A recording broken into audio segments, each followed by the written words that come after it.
आज की पहली और बड़ी खबर की बात करें तो मेरे पास कोई माइनिंग की लीज नहीं, हेमंत सोरेन का चुनाव आयोग को जवाब। झारखंड में लीज आवंटन मामले में चुनाव आयोग ने एक बार फिर मुख्यमंत्री हेमंत सोरेन की पेशी का वक्त बढ़ा दिया है। हेमंत को पेश होने के लिए अब 15 दिन का वक्त और दिया गया है। सीएम सोरेन पर आरोप है कि उन्होंने अपने पद का गलत लाभ उठाया और खुद के नाम पर खनन पट्टा लिया है। हेमंत के पास खनिज विभाग की भी जिम्मेदारी है। इस मामले में झारखंड के राज्यपाल रमेश बैस से शिकायत की गई थी। राज्यपाल ने मामले की रिपोर्ट चुनाव आयोग के पास भेज दी थी। इस मामले की जांच के सिलसिले में निर्वाचन आयोग ने हेमंत सोरेन की पेशी की मोहलत बढ़ा दी है। अब आयोग ने 15 दिन मोहलत बढ़ाते हुए 14 जून को हाजिर होकर पक्ष रखने का आदेश दिया है। हालांकि आयोग के नोटिस का जवाब भी हेमंत सोरेन ने मोहलत बढ़वाकर ही दिया था। जवाब में हेमंत ने कहा कि उनके पास फिलहाल कोई माइनिंग लीज नहीं है, पहले थी जिसे उन्होंने वापस कर दिया है।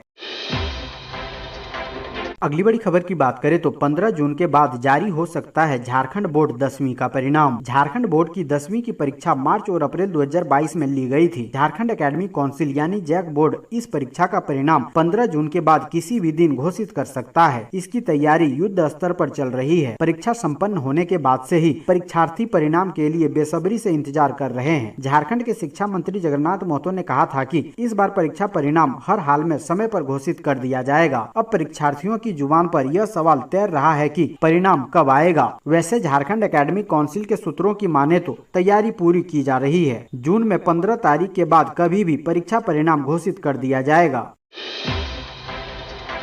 अगली बड़ी खबर की बात करें तो आंख मत दिखाओ, कांग्रेस ने दी झामुमो को धमकी। राज्यसभा सीट के लिए शुरू हुई जंग। झारखंड में राज्यसभा सीट के लिए कांग्रेस तथा झामुमो में ठन गई है। दोनों पार्टियां अपने अपने प्रत्याशी के लिए दावेदारी ठोक रही है। सीएम हेमंत सोरेन के साथ साथ कई कांग्रेसी नेता भी दिल्ली में डेरा डाले हुए हैं। इस मसले पर सीएम सोरेन की भेंट सोनिया गांधी से भी हुई, मगर बात नहीं बन पाई है। वहीं अब कांग्रेस प्रदेश अध्यक्ष राजेश ठाकुर का भी बयान सामने आया है। राजेश ठाकुर ने कहा है कि झारखंड के एक नेता को राज्यसभा जाना चाहिए। हमारी अध्यक्ष सोनिया गांधी जो बोलेंगी हम उसका पालन करेंगे। सकारात्मक चर्चा हुई और मैं कह सकता हूं कि कांग्रेस का प्रत्याशी होगा।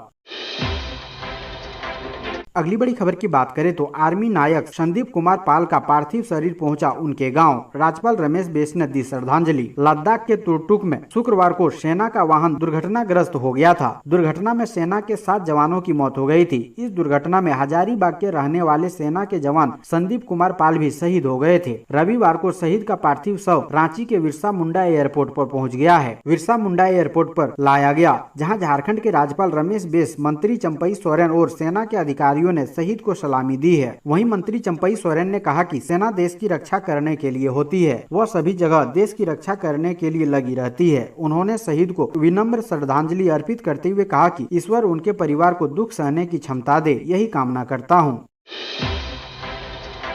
अगली बड़ी खबर की बात करें तो लद्दाख हादसे में शहीद जवान संदीप पाल का राजकीय सम्मान के साथ अंतिम संस्कार। शुक्रवार को लद्दाख के तुरतुक सेक्टर में भीषण सड़क हादसे में भारतीय सेना के जवान हजारीबाग के लाल नायक संदीप कुमार पाल का निधन हो गया। संदीप कुमार पाल हजारीबाग शहर के खीरगांव स्थित गडेरी मोहल्ला के निवासी थे। संदीप के पिता का नाम जयनंदन कुमार पाल है। रविवार दोपहर संदीप का पार्थिव शरीर हजारीबाग पहुँचा तो उनके अंतिम दर्शन को पूरा हजारीबाग उमड़ पड़ा। शव पहुँचने से पूर्व हजारीबाग सदर विधायक मनीष जायसवाल संदीप पाल के घर पहुंचे और उनके पिता जयनंदन पाल सहित अन्य परिजनों से मिलकर ढांढस बंधाया। अगली बड़ी खबर की बात करें तो वसेपुर नन्हे हत्याकांड में गैंगस्टर प्रिंस खान का घर कुर्क, 3 ट्रक सामान जब्त। धनबाद पुलिस ने वासेपुर नन्हे हत्याकांड के मुख्य आरोपी गैंगस्टर प्रिंस खान के घर की चल अचल संपत्ति पुलिस ने कुर्क कर ली है। नन्हे हत्याकांड में वसेपुर के कमर मकसूद रोड के रहने वाले फरार आरोपी प्रिंस खान के घर पर पुलिस ने रविवार 29 मई को कुर्की की कार्रवाई शुरू की। इससे पहले 2 मई प्रिंस के आवास पर पुलिस के द्वारा इश्तेहार चिपकाया गया था। एसडीपीओ अमर पांडे ने बताया कि रविवार को कुर्की की कार्रवाई शुरू की गई है। इस दौरान वसेपुर कमर मकसूद रोड पर भारी सुरक्षा व्यवस्था की गई थी। मौके पर मुख्यालय एसडीपीओ अमर पांडे, बैंक मोड़ थाना प्रभारी पीके सिंह, कतरास थाना प्रभारी रणधीर सिंह भी मौजूद रहे। इस कार्रवाई के तहत पुलिस ने प्रिंस खान के घर से सभी सामान जब्त कर लिए हैं। जब्त सामान ले जाने के लिए पुलिस को 3 मालवाहक वाहनों का इस्तेमाल करना पड़ा। अगली बड़ी खबर की बात करें तो पत्नी को शादी में डांस करना पड़ा महंगा, पीट पीट कर मार डाला, पति हुआ अरेस्ट। झारखंड के चतरा जिले में शादी में डांस करना पत्नी को महंगा पड़ गया। नाराज पति ने परिजनों के साथ मिलकर पीट पीट कर विवाहिता की निर्मम हत्या कर दी। हत्या की जानकारी पुलिस को दी गई। इसके बाद पुलिस मौके पर पहुंची और हत्या के बाद घर छोड़कर भाग रहे पति को पुलिस ने गिरफ्तार कर लिया। घर के अन्य सदस्य फरार हैं। ये मामला सदर थाना क्षेत्र के लरकुआ गाँव का है। अगली बड़ी खबर की बात करें तो धनबाद में तेज रफ्तार स्कॉर्पियो ने ठेले को रौंदा, बच्चे समेत 2 की मौत। धनबाद जिले में तेज रफ्तार का कहर देखने को मिल रही है। ईस्ट बसूरिया ओपी अंतर्गत झारखंड पब्लिक स्कूल के समीप तेज रफ्तार स्कॉर्पियो ने ओवरटेक करने के क्रम में गुपचुप ठेला गाड़ी को अपने चपेट में ले लिया। यह पूरी घटना सीसीटीवी कैमरे में कैद हो गई है। बता दें कि झारखंड पब्लिक स्कूल के सामने एक गुपचुप का ठेला खड़ा था। एक युवक गुपचुप खा रहा था, तभी रंगूनी की ओर से तेज रफ्तार स्कॉर्पियो एक ऑटो को ओवरटेक करने लगी। इस दौरान चालक ने स्कॉर्पियो से नियंत्रण छोड़ दिया और स्कॉर्पियो ने गुपचुप ठेले को अपने चपेट में ले लिया। स्कॉर्पियो की तेज टक्कर से ठेला गाड़ी बगल के खेत में जा गिरी। गुपचुप खाने वाला युवक स्कॉर्पियो की टक्कर से बीच सड़क पर जा गिरा। ठेले को टक्कर मारने के बाद स्कॉर्पियो का ड्राइवर बाहर निकला और भागने लगा। स्थानीय लोगों ने ड्राइवर का पीछा किया और ड्राइवर को पकड़ लिया। स्थानीय लोग चालक को घटना स्थल पर ले गए। यहाँ स्कॉर्पियो की टक्कर से सड़क के दूसरी ओर एक 10 साल का बच्चा छोटू कुमार घायल हो गया था, जिसे बाद में स्थानीय लोगों ने बाहर निकाला। हालांकि इसी दौरान ड्राइवर चकमा देकर फरार हो गया। इसके बाद स्थानीय लोग गुपचुप दुकानदार राजकुमार, मेघलाल और छोटू को इलाज के लिए अस्पताल ले गए, जहां राजकुमार तथा मासूम बच्चे छोटू की इलाज के दौरान मौत हो गई।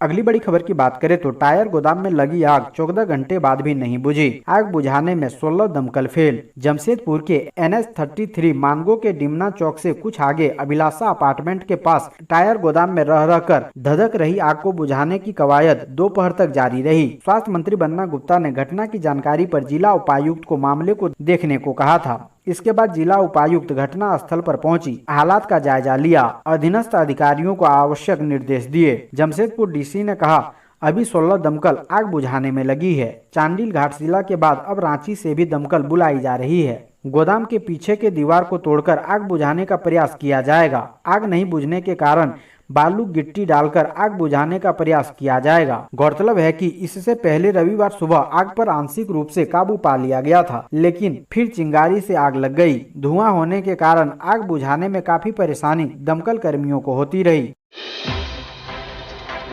अगली बड़ी खबर की बात करें तो ईडी की कार्रवाई पर बोले सीएम हेमंत सोरेन। जिस तरह एनसीबी ने शाहरुख के बेटे को फंसाया, मैं उसी की अगली कड़ी। झारखंड के मुख्यमंत्री हेमंत सोरेन ने रविवार को नई दिल्ली में केंद्र एजेंसियों पर जमकर हमला बोला।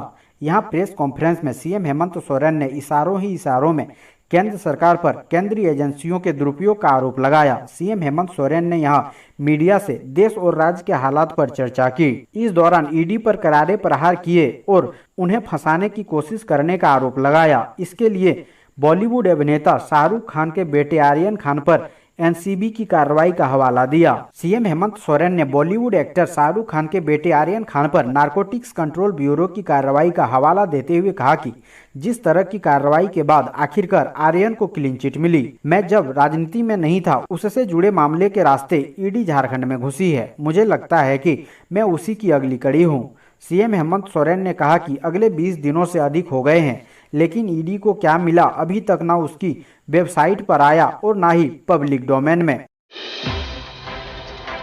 अगली बड़ी खबर की बात करें तो सीएम हेमंत सोरेन की सोनिया से मुलाकात के बाद बनी बात, जल्द होगा उम्मीदवार के नाम का ऐलान। राज्यसभा चुनाव में जेएमएम गठबंधन की ओर से प्रत्याशी कौन होगा यह तो अभी पता नहीं चल सका है, लेकिन यह तय हो चुका है कि उम्मीदवार के नाम की घोषणा झारखंड से ही होगी। इस पर मुहर दिल्ली में पत्रकारों से बात करते हुए मुख्यमंत्री हेमंत सोरेन ने लगाई है।